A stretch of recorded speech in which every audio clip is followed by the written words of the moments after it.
Hi, I'm Michelle Olivier, and you're listening to Hey, I Want Your Job, the podcast that looks at amazing jobs and what it takes to get them.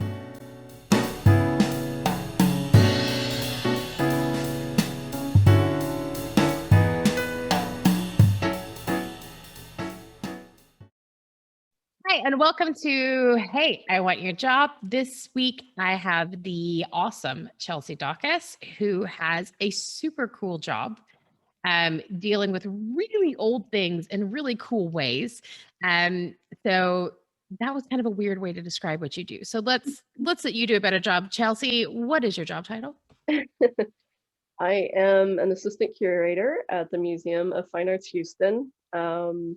My department is a kind of a mishmash, but it's the arts of Africa and the indigenous Pacific Islands, Australia, and the Americas, and the antiquities department, as well as the Glassell collections, which is kind of a part of other That areas. seems like most of the world that is old. Yeah. Yeah. Not even old, but yeah, it is most of the world.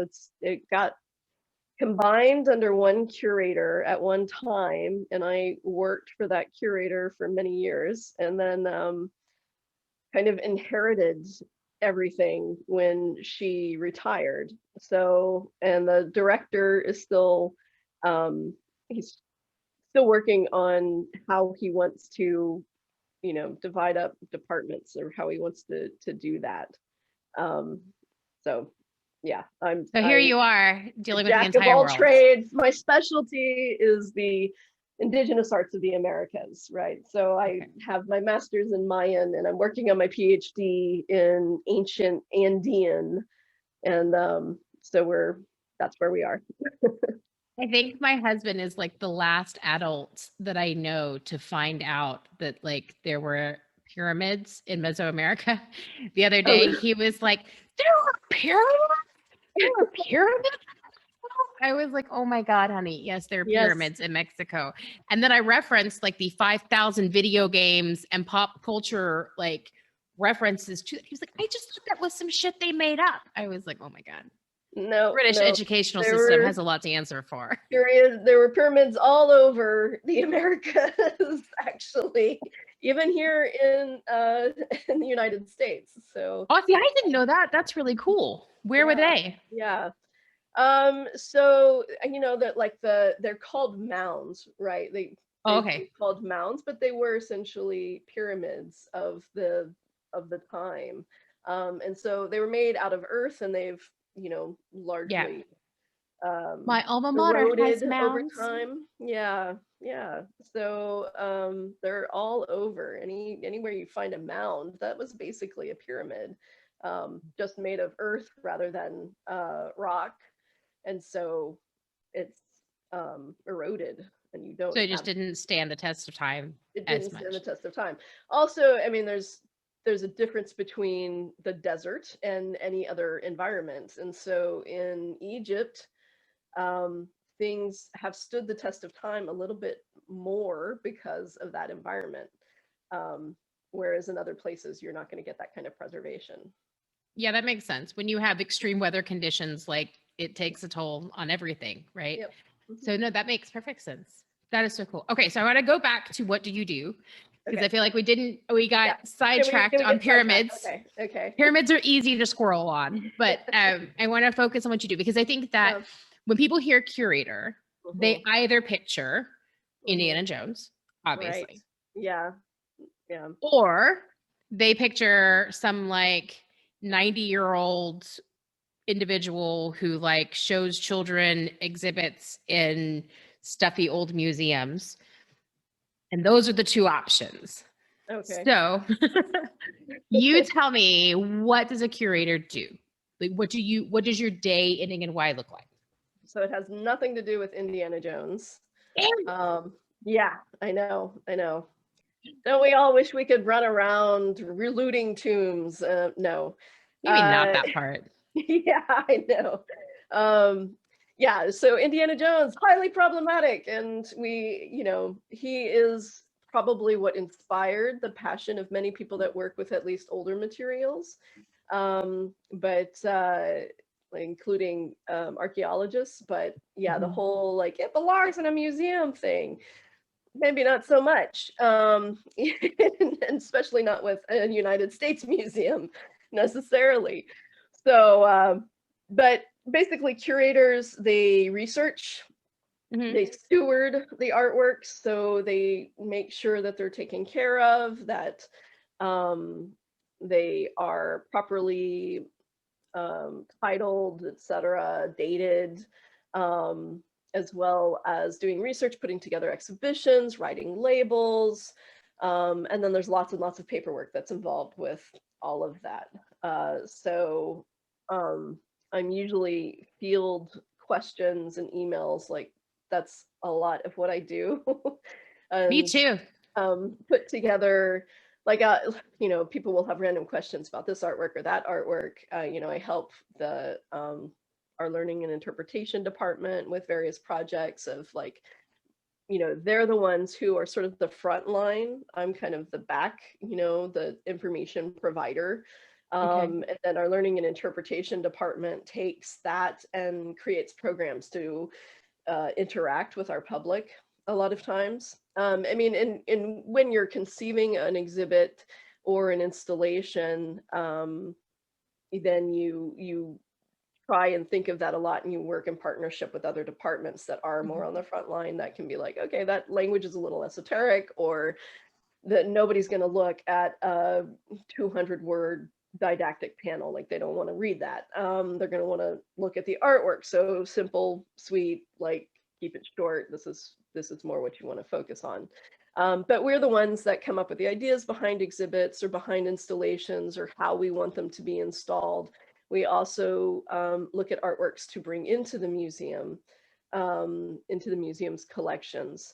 And there is a change over, at least something that I've been working on, in that a change in language, in as much as anything else, from ownership to stewardship, right? We are not the owners of the artworks, though, you know, our trustees might have a different opinion, but And your we, insurance company and yeah, and the insurance company, and I mean, it's the way that modern Western society works. But we are, if we think of it differently in how we work with the artworks, then that can change sort of the culture around it. And so I conceive of my work as being sort of stewardship, taking care of the artworks that we have. And then increasing connections and things. So we've been working on a few different sort of projects in bringing in Native voices, especially right now we're working on Native American. That would be Native art of the United States, and First Nations of Canada. And so we are trying to increase the presence of Native voices in our collections, as well as to demonstrate that these are not extinct cultures, right? They're living among us. They're not dead. They didn't get wiped out. They've adapted. They live here. They still create many of the same artworks. And it was really interesting. I'm just going to interject on that. yeah. One of my super liberal, like woke, as it were, friends the other day made some comment on Facebook about like, I didn't realize Comanches lived in this area. That's amazing. And I was like, some of us still do. And she was Right. like, oh my God. Yeah. Yeah, Cool. there's this whole like, oh, they're gone, they're not here anymore, kind of problematic thinking that is something. I mean, it's very much a mythology that was established by Western painters like Remington, Charles Remington, you know, or Charles Russell. Clearly a favorite of yours, I can tell. Yeah, Remington. But like these painters and photographers, there's a photographer who they had the intention of saying that they were recording Western culture and native culture. I mean, you know, of course, they use the word Indian, as disappearing, right? As going away. And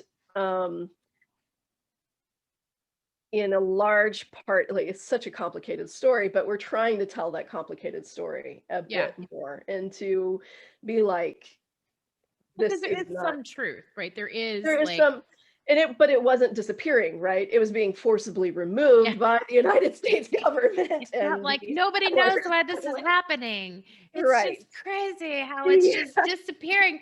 It's like, you know, Thanos snapped his fingers and we can't stop the dust. Yeah, no, yeah. Right, right. But then there's also this sort of nostalgia around it, whereas like the photographer Curtis, he would actually take out modern things from his photos. Like, he would take photos of people, of native peoples, and if they had like a clock in there, he would take it out. He would like erase it, to try and create this nostalgic, incorrect image of these people as being part of a previous era.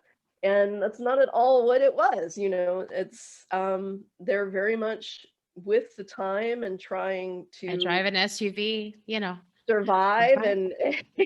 And so it's, they live with us today, and it's not present in many places. They, you know, there were some tribes that were forcibly removed, like the Cherokee lived on the eastern coast, and they were Yeah. forcibly removed to the central United States. And then here in Houston, a lot of those tribes did not survive as whole tribes. Now, there's many of their descendants still live, but they've forgotten their languages, Yeah.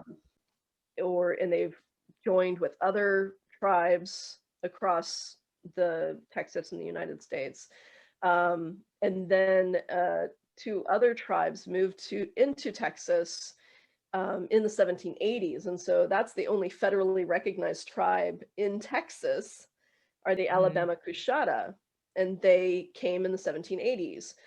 You know, and they're a central part of Texas history, but you don't hear about them, right? Yeah. You don't hear all the things that they did, Well, you do if you as a grew up part in of like Southeast the Texas. fight for Texas Mhm. independence. And so, you know, you just don't get these stories in a lot of places in America. It is really interesting, I think, that there is very much this sort of ambipresent cultural expectation that Native culture stopped when white people showed up. And that, because I know, especially when I was living in the UK, people would, where they still regularly refer to North American natives as red Indians. Hey, yeah, I can't even tell you how many times I've been called that. When they found out that I'm half Comanche, that they would be like, I mean, really? Because you look white. And I'm like, I don't know what your expectation is about what a Comanche looks like, but this is a pretty good facsimile because I'm really clear where my family came from. But then I would get questions like, do you own a tomahawk? Right, Can you ride a horse? right. Can you shoot a bow and arrow? And I'm like, oh, So also hey. these questions that like challenge your authenticity as a Native Mhm. person, or, you know, Yeah, Native yeah. identity. And you're like, just because they have this idea of what a Native person should be, And and I they're trying to make it, everyone who says that they're Native conform to that ideal. And it's just not, yeah, it's not reality. And I And think to it's speak to your area of specialty in particular, like I've seen this a lot with the Mayans as well, that people like the ancient Mayans, as if there are no Mayans modern today. Mayas. Yeah. Yeah, yeah. And There are very much many modern Mayas. In fact, they were the victims of a genocide not too long ago, in Guatemala. So yeah, it's something that we've been working on in our galleries and trying to, and we're going to be reinstalling all of the indigenous arts of the Americas in the next couple of years, with the intention of making this a bigger story, telling the more complicated story, showing how art forms, Native peoples have and do continue to exist and create. And we've started to do that in the American galleries, which are basically the United States galleries, but they're trying to complicate that story there as well. And so I collaborated with the American art curators to include some Native artworks there, to show that there's not just the one story of the United States, there's multiple stories going on in white United States, right? Like there's multiple stories going on. And so they've also been working with our Asian arts curator and our African arts curator, trying to demonstrate like there is a multi-ethnic, multiple story thing going on in the United States. So when you're building these bridges, right, when you're going out into these communities to be like, hey, we recognize there are plenty of Maya today. Can we want to tell your complicated story? When you're doing that, do you get a lot of pushback? Are they like, hey, white girl that owns all of our ancestral artifacts, a little bit go fuck yourself?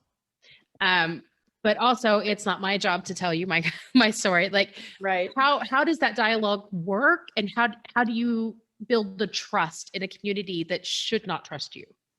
Right. It's very difficult and challenging. And so we're still working on it. And it is very much you have to go, it takes a long time, you have to talk to them, and you have to show good faith, like you can't go in there and be like, tell me all of this stuff so that I can take it and say what you're trying to say.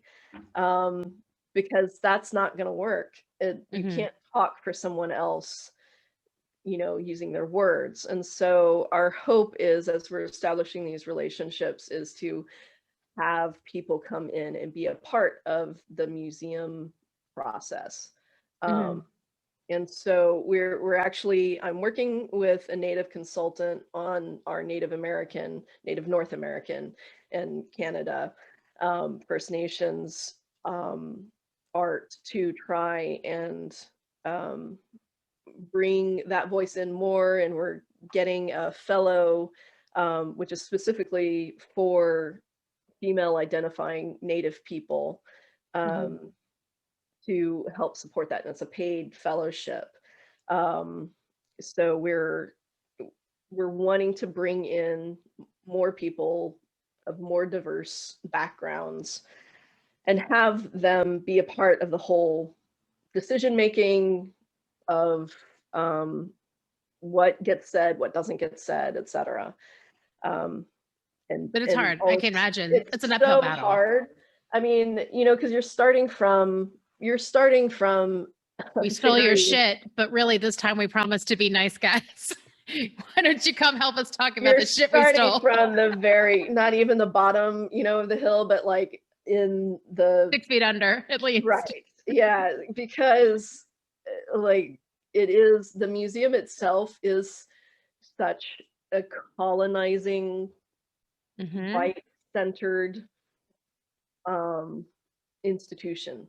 So, just like museums, they were based out of colonization and so that's what you have, and it's difficult to work against that, but we're doing what we can. And that, do you get a lot of requests or pushback of we want our shit back? Like, really? Do you get because there's been a lot. So a few years ago, there's a lot about in the press, especially about like the British Museum that they stole everything from everyone. Well, yeah, and the British Museum were pretty bad about that. Awful. Yeah. But like anytime, like we go back to the Indiana Jones tomb raiding thing, right? Like anytime you have artifacts found in tombs, like somebody went in and raided a tomb, and there are nice ways and like inclusive ways of doing that are better or worse, but ultimately that's what it always boils down to.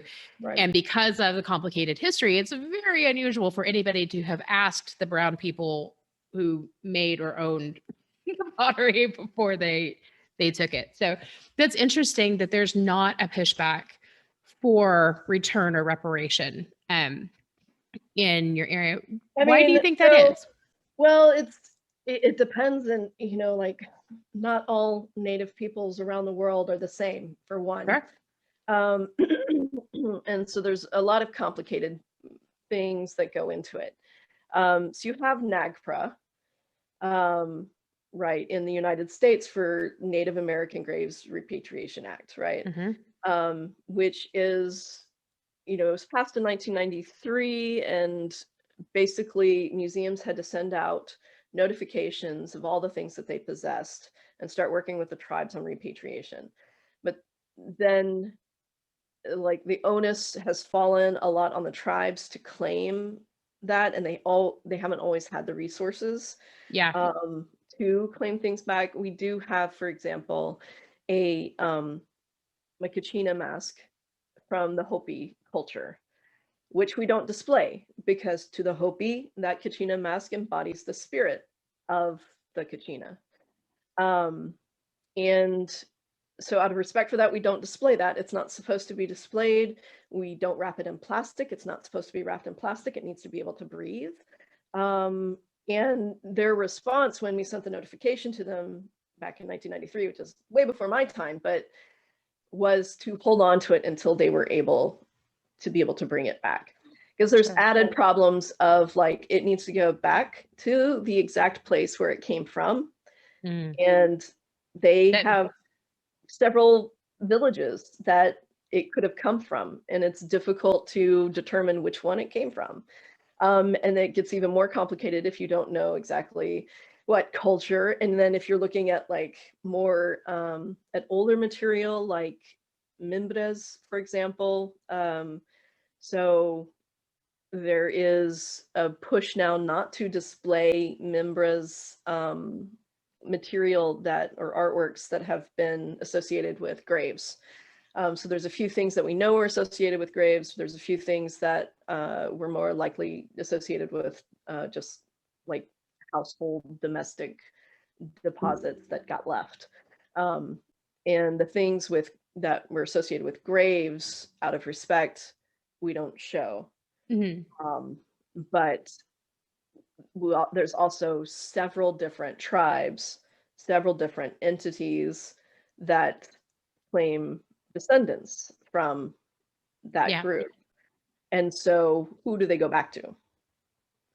And then so there becomes this whole diplomatic, and so they're not making claims on those things to come back, because who's it going to go to?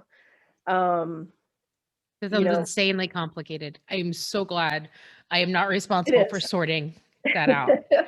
So it's going to be a process of negotiation, a process of diplomacy, a process of working it out. And, sometimes there's things like, we were recently notified that there's an artwork from an Aboriginal Australian group that can't be displayed. In fact, it shouldn't be seen by anyone who's uninitiated, which means no women at all, and no men that aren't initiated into this society that it's a part of, and into the knowledge of this piece. So we took the image down off of the internet because it was up there. We didn't have that information that it shouldn't be seen. So we took that down, and we're like, we can't display this, so should it go back? And then that's a process of, like, well, we need to talk to the group that it came from.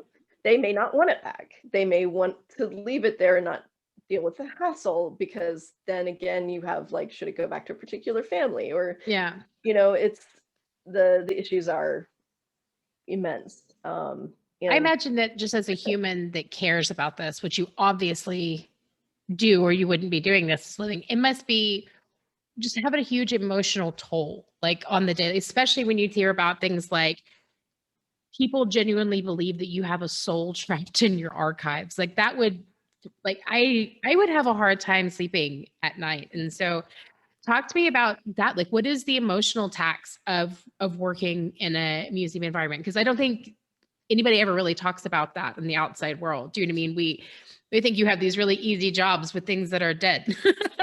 So what is that like for you just as a human and for your colleagues? And is that something talked about in the museum world? I think it is being talked about more and more. You know, especially as curators, we are trying to change the way that we talk about these things, you know, because previously they weren't treated as living. It wasn't even a thought in a curator's mind. And so um, it definitely, you know, I don't know about an emotional toll, but intellectual tax, I suppose, like it's, you want to do the best by people Mm-hmm. and you want to do the best job that you can with respect, with integrity. Sure. And And that's not yeah, and easy. It's you never just easy. and so yeah, you do what you can do. And then you're also working under the strain of, you know, it's the artistic nonprofit, right? People have this Mm-hmm. idea that museums are funded by taxes, and the majority of museums in the United States are not. We're not government owned. We're private nonprofit entities. We survive off of the generosity of donors. Um, you know, some 50% of our endowment pays for, or 50% of our budget and our income comes from our endowment, which is all given monies. So let's So let's it's, kind of go down that rabbit yeah, hole for a minute. yep. So historically, when you think about museums, it's a stuffy place for a bunch of bougie white people to go hang out and be pseudo intellectuals and congratulate themselves on being bougie white people, right? In modern world, I know museums are trying to change that. Mm-hmm. Yeah. So what does changing that look like? What is increasing accessibility to different socioeconomic groups and enticing people historically not included in that in? What does that look like?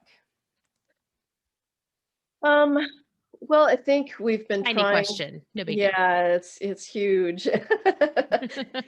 So we work with a lot of schools. We do a lot of grant programs. You know, we do apply to grant funds to get support for things like there's a Mellon Fellowship right now where it's specifically meant for groups that are underrepresented in museum staff, right? So anybody non-white, essentially. Um, and so there's that. Those are paid fellowships. Um, and then we have these grants to go to schools, to bring schools to the museum, to show artwork. We've been trying to have programs, like inviting the ballet folklorico to come and perform, and um, have we've also been trying to make it more welcoming in terms of language, um, to different groups, trying to prioritize native languages, for example, over the English language, where we can. So titles of artworks or tribes where we can use the native title. That's what we've Okay. been trying to do rather than the colonizer title. Um, and then also doing land acknowledgements, for people, and being in discussion with native artists, native contemporary artists, trying to bring them in, uh, to work with the collections. And I mean, that's just what we're doing with our department. Um, and then other departments are doing more, there's been a bigger push to hire more staff, in, you know, curatorial positions and Mhm. registrar positions of, greater diversity. And Embracing the rainbow. yeah. Um, So, one of the things that's happening across the board for nonprofits right now is that the demographic and the interests of people who have the money Mhm. are shifting. Yeah, That, you know, um, people of our generation, right, are not as interested in stuffy galas right. and being and feeling like a nameless supporter at like huge amounts of money to causes. Um, and that poses a problem for across the board. Like my alma mater is scrambling to figure out how to get money from all of us. And like every other nonprofit I know is in the same kind of position. Mhm. In the museum world, what does that look like? What are you doing? So I heard from your answer a lot of things about engaging children to Mhm. change from a youth growing up perception of what museums are. But what are you guys doing to engage the people who can write you a check that let you keep the doors open and let you, keep doing that work? Well, they've been creating a lot of different groups, and that's not my particular area of expertise. That's Mhm. the development office, and so they No, I know, but you make the charge of that. exhibits. Yeah, And so I'm sure right. part of the pressure on an exhibit is my donors don't care about this exhibit. Please make one they do care about. Yeah, and it's I don't really know how to answer that question honestly. That's fair. You know, I think they have been trying to create younger groups, Mhm, and having um more what do you call it, like wine tastings and events mhm. like that. And we tried to do a silent disco in the African Gold a few years ago. Oh, fascinating. Yeah, and we there is a local Ashanti chief, Mhm. and Ashanti is one of the kingdoms and cultures that a lot of this artwork um, came from. And so there's a local chief here in Houston, and so we had him come visit, and um, in their regalia, and his court came with them. And one of the things is like he owns a restaurant in West Houston, and you can go to that restaurant and and talk to him and everything. But when he's in his regalia, you can only talk to his linguists, what are called linguists. They're basically his advisors, right? And Oh, they talk wow. to him, and then they'll, relay whatever he has to say. But you never talk directly to him when he's in his regalia as a chief. So we invited them, and they all came, and we had there's a local DJ who does like an African diaspora um, That's so radio interesting. show, and so like he was playing music and stuff, but there was kind of I don't know, there was a misstep. Like we couldn't get people dancing in the gallery. They just weren't. So you had to jump out there and shake a leg. That's what I heard, right, Chelsea? Like you were the first girl Well, on the I dance was floor. I was involved with all these other things. Like I was trying to talk to the chief's advisors and make sure that they were all taken care of and everything, and talking to my friend whose idea it was. Um, and and she had actually gone to Ghana and worked in the Ghanaian museum and wanted to, you know, collaborate on this. And so I had worked with her on trying to make this, and so we were just busy doing that stuff. But then we had learning and interpretation, and I kind of like, okay, that's y'all's job to like make this happen. Come on, ladies. So it didn't quite um it just didn't quite, Didn't work. it wasn't what I wanted it to be. But so, just trying different things, new things like That's that, like and every day trying, of my life, Chelsea. yeah, It and wasn't what I trying wanted it to to, be. yeah, just trying to make it more accessible in any way that we can. And a lot of people sometimes will criticize museums as pandering to certain, to the To people public with or the to certain pocketbooks. groups. Mhm. Yeah, well, pandering to also to like public opinion or public interest, and like Mhm. not um, maintaining integrity of being an old stuffy museum. Essentially, like you're getting it Mhm. from both sides, right? Like you're Well, so doing I too think many popular kitschy things, right? Or you're doing too few things like that. And so yeah, and then you there's just like the can't whole win. like you have to conserve the art too. So when the Super Bowl was here in Houston a couple of years ago, we had several of the parties and concerts at the museum, Mhm. and which was great, like it brought a lot of people to the museum, but they weren't really looking at the art, and then the music was so loud and the vibrations of the walls happened that some artwork was in danger of getting damaged. Nothing Oh actually got no. damaged, but everybody was like, oh no. Everybody panicked. Like, yeah. So then there's this whole, how do we safeguard the artworks while also making it more inclusive, and because if you have more people, there's going to be more risk. Yeah, um yeah. so It's a it's vicious just like cycle. this, I feel yeah, like you live in you're a always walking vortex this of fine vicious line. cycles. Yeah. You're always walking this fine line. So it's really interesting that when I asked you the super businessy question, your answer was that's not my space.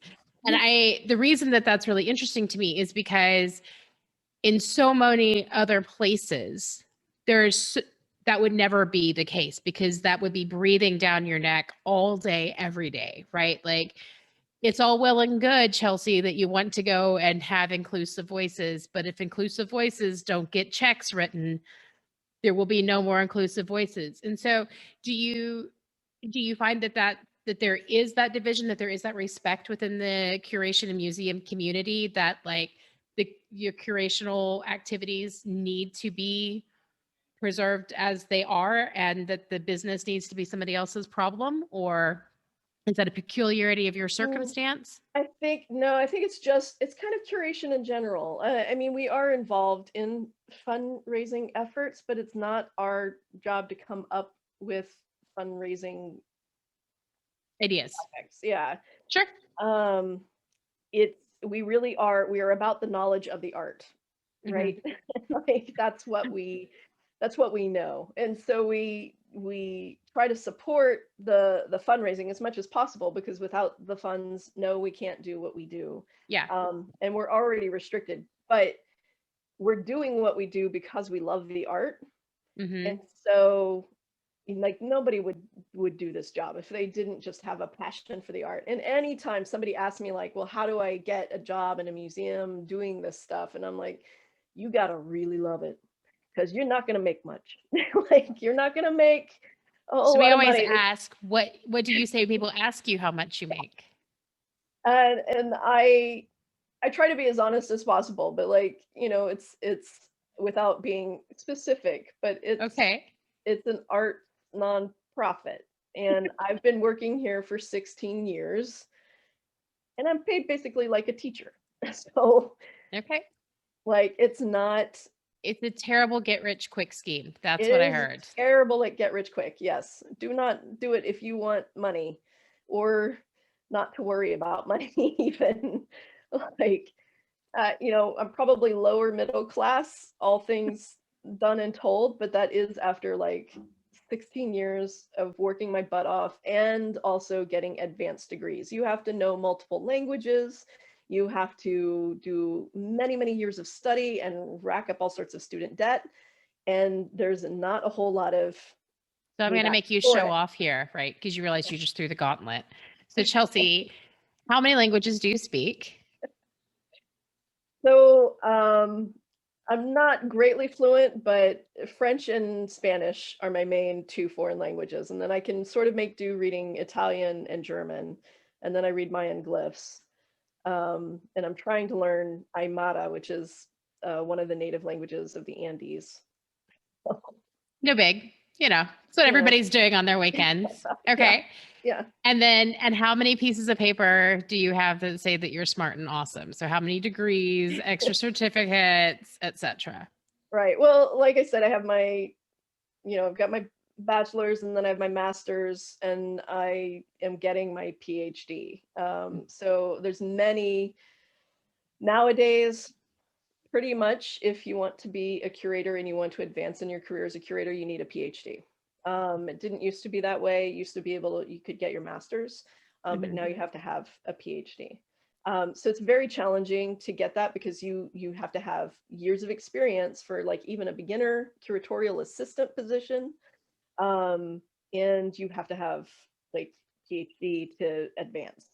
And are those degrees in, because there are degrees and advanced degrees in museum curation and museum studies.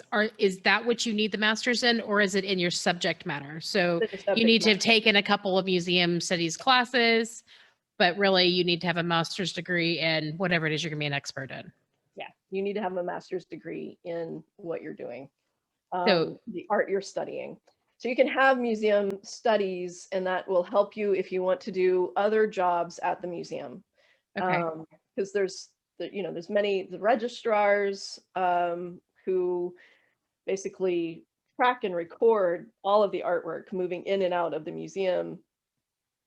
They usually have master's degrees in things like museum studies. Sometimes they'll have it in specific fields, but like they are the sort of the nuts and bolts of like where the art So the goes, museum how much it's studies, worth, okay, and so it then is a valuable degree, but it's it more for is, the administration end yeah, of things, as opposed to if you want to be Indiana Jones, then you need to have the degree in the specific area.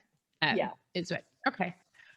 yeah, and then Obviously, we know Indiana Jones is not real, as we've already not really, yeah, discussed. yeah, yeah, yeah, yeah. Just throw Indiana Jones out the window. Well, funnily enough, he's based on a real guy who was a professor at my university, my alma mater.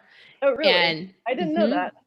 And we have an entire archaeological museum on campus at my alma mater that is the stuff that he This guy raided. brought back. And Yeah. it's like, canoes that he literally like carved the street address in the canoe and like put it, like the stamps are still on the canoe. And you're just like, oh my God. Like from modern understanding and eyes, you look at it and you're just like, oh my God. How did Yeah. this seem like a good idea? And I'm sure that, in the 1940s, like it was a very different time, Yeah. it was a very different place. He wasn't going into these places with a team of people with, special crates and preservational materials. Like at the same time, yeah. So, but yes, just so you know, he is an actual human. And if you want to research later, I know you'll probably be on the Google being like, I gotta look at this museum now. And it is every bit as bad as you think it is. And they actually have a really good museum studies program at my alma mater that spends a lot of time talking about how really awful what he did was, What and he like, did was, yeah, this is the how not to standard. yeah. So Yeah. yeah. And there's a Um, few of those guys in the history of museums, especially the older museums, like mhm. the Boston MFA and the Metropolitan Museum. With the British Museum, like we were talking about a minute There's ago. definitely the British Museum, which is even older, or the Louvre. Yeah, You know, they don't get the same press for being for being as awful. no, I think, but no. Well, I mean, it's a little bit different. Like the French didn't quite go on this. They did, of course, yeah, do a but they lot didn't of, say we're just going to take the whole temple, just take it all, yeah, put it on the boat, send yeah. it back, like you get at the British Um, Museum, which well, is I mean, amazing. Germany did though. Like the Pergamon Museum is entirely like, well, let's take this temple from Greece and put it here, and like here you go. And so it's, yeah, so Germany definitely did it, and then Belgium has a lot of reckoning to do with a lot of what it's done, but it didn't have quite the funds or resources that the British Empire did, to like Nobody go plunders and, like a Brit. yeah.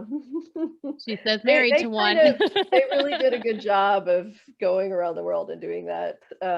So but yeah, the Louvre is all based out of that, and what also the sorry, I'm blanking on the name of the museum. It used to be called the Museum of Man, which is a terrible title, but now it's the Cape Olney. Um and that's all of the things that like they were taking out as colonists and colonizers and bringing back to their countries of origin. And so it's, yeah, um, there's a lot of that in the history of many of these museums. So we talked a lot about the history of museums and a little Yeah. bit about where they're going in the future, but we haven't talked about like what is, I think, for the entire world right now, the inevitable elephant in the room, which is COVID. Hmm. COVID has all kinds of Mhm. ramifications in all of our worlds, including yours, right? Museums Yep. are closed. Nobody could go. Yeah. So the casual donations of people coming in and donating, like buying their tickets, that sort of thing, stopped.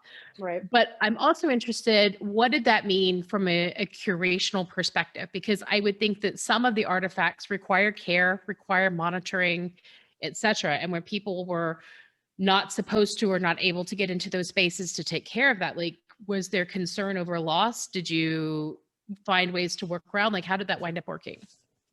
So we have actually been open since last June. We were the first major museum in the country to reopen, with, like you had to wear a mask and you had to stay 6 feet away, and we only had like 25%, and we still have those same policies going on today. Um, and there's always staff at the museum. The artwork is never not being monitored. There's always staff there. There's always staff if, checking to make sure, like our buildings and grounds people, or maintenance people, our preparations people. They're the people that actually move the artworks, and install the artworks physically. So there's always staff there. Even like when hurricanes come, there's a core skeleton staff that stays at the museum. It is a To shit protect. job. Yeah. I protect the give my artwork. life to protect this artwork. Yeah. That is a high level of dedication. Well, I mean, they're not likely to lose their lives in these buildings, right? Like, it's not likely. It's highly unlikely. These have pretty much been built to withstand hurricane force winds, like, I mean, you're in Houston, so floods. that's just as well, because you get Yeah, hurricane force winds and yeah, floods kind of on the exactly. regular. Yeah. So they are, the buildings themselves, though, might leak, right? And any sort of water that gets into the building can cause damage. Mhm. So the staff they're not likely to lose their lives, but they do have to stay, be away from their families, like if their Yeah. homes are being flooded, like that. So that's really kind of a terrible, if their community is being flooded or their homes are being flooded or their families are being threatened, those families are at home and they're there protecting the art, not their families, and trying to make sure So during the ice recently, you guys had people not sheltering at home, caring for their families who had no power in negative temperatures, but were safeguarding the art. antiquities. Yep. Okay. Yep. That's yeah. a different level of dedication than I realized. So that's amazing. Like, that is definitely a learning point for me. Were you one of those people, just to be totally nosy? No. No, the So, curators are generally not those people that stay. As I've said before, like, we're the knowledge providers, and we do less of the physical maintenance of artworks. gotcha. So we have conservators on staff. They do a lot of the conservation and cleaning of the artworks, and then we have the preparation staff who help sort of safeguard the environment and move the artworks and install the artworks. We have mount makers. Those people usually don't stay for that sort of thing, because the mount makers are making are mount makers and framers, so like they make the frames and frame the artwork, or make the mounts that hold the artwork for any installation that we might have, or exhibition. And then you have your facilities people who maintain the buildings and everything, and so you need some of those people there, and then security, of course, to guard. I feel like Hollywood just gets your entire industry completely wrong, like more than most. It's horrible. It's so hilarious. Julian hates watching movies about like any sort of art thing or museum thing with me, because I will sit there and be like, like, that's not how it works. Because always, right? Like if they have a heist, or like if there's something and they have like the art guy, they're all the things. They're all the things. And so yeah. So It's Not the not. case. No. No. You have a lane and you stay in it. That's what I'm Yeah. hearing. I mean, and so at smaller museums, it is different. Like at smaller museums, you do have one person doing many more jobs, but Mhm. we are a large metropolitan museum with a staff of over 600 people. Like and there's so much work to be done for any one job that it's overwhelming just to do that job. Mhm. Like our preparation staff work their butts off. The curators, we all work longer than 40-hour weeks. The registrars do that, and then there's all sorts of ancillary type of things. Like I think things are going to change now with the pandemic, but previously, like many artworks, if they were fragile, they would have to travel with a courier. And so then there was this whole industry of helping museums travel art with the couriers, and usually it was a staff member, either preparations or conservator or curator, to basically, Have you you know, done this, I Chelsea? have, yeah, yeah, I've Where a did few you go? What did you take there? times. I've been to Madrid and Paris and London mainly, but some of the other staff I know, they've gone to Japan, they've gone to Russia, they've gone to Vietnam, to Cambodia, like I for a have a lot of, new dream job. I'm yeah, excited. Like my whole, like the job, let me get this straight, is you sit on the airplane with the thing to make sure that it's okay. And then you give it to the knowledgeable person when you get there. I sort could of, do that job. I would be so good. sort Sitting of. on airplanes is something I'm excellent at, Chelsea. A little bit more complicated. You have to go and you have to make sure they pack it right, that they don't pack it next to anything that could be flammable.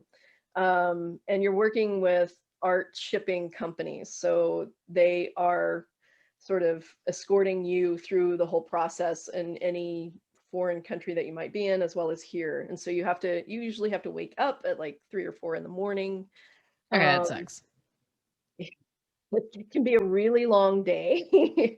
Once you're on the plane, you can sleep, but and then you also, we do that less now, but we used to do truck trips. So I have done a truck trip across the United States to it was like the return of multiple loans to Connecticut and to Boston and to New York. And by the end of that, like I didn't have the chance to shower really. I'm sleeping in a truck for 3 days. Like, Yeah, that one's not the one I want to do. I want to oh, do the one where I get to fly to Japan with something really cool and then like yeah, hang out in Japan for a couple days and then fly home. Like that's the yeah, job that I want. I want to be really specific if that's great. Okay. yeah. In the ones I Or do. like, yes, you have the chance to travel to fun places and you don't have to pay for it. And you can, often extend your trip by a few days if you want to like pay it for it yourself. But there can be some extreme hours where you're getting up very early. I think on the Madrid trip, I was bringing an artwork back.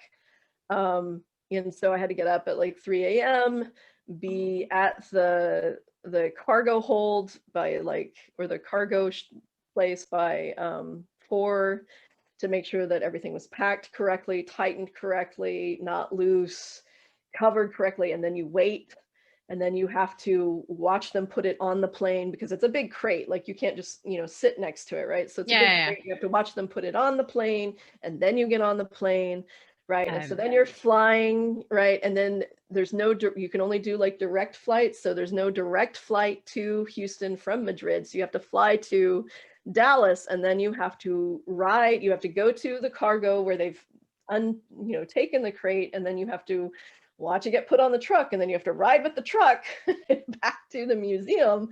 And so you're looking at a 30-hour day, basically. You get some See, sleep on the plane if you can sleep, but you can't always sleep. I have a hard time on those I long feel like international you flights. are doing this wrong. Hollywood makes it very clear that you sit in first class and you're You handcuffed to a you handcuffed to a briefcase. briefcase, yeah. And then you get off a plane and like unless somebody tries to hijack the famous artwork, like it's all right there. I've seen this movie many times. I know how this works. You're obviously doing it, Wang. You do get to fly first class. That is a plus. So that's really nice when you get to fly the first class. But that's only when you're with the artwork. So the trip there is not. And then when you're in the truck, that's not first class. And there's no first class in a truck. It's just yeah, a truck. there's no first class in the truck. You're just on the truck. Yeah, and if you have motion sickness, that's fun. No. Yeah, so it's not. It it has its blessings and its drawbacks at the same time. Well, that I have learned so much, and thank you so much.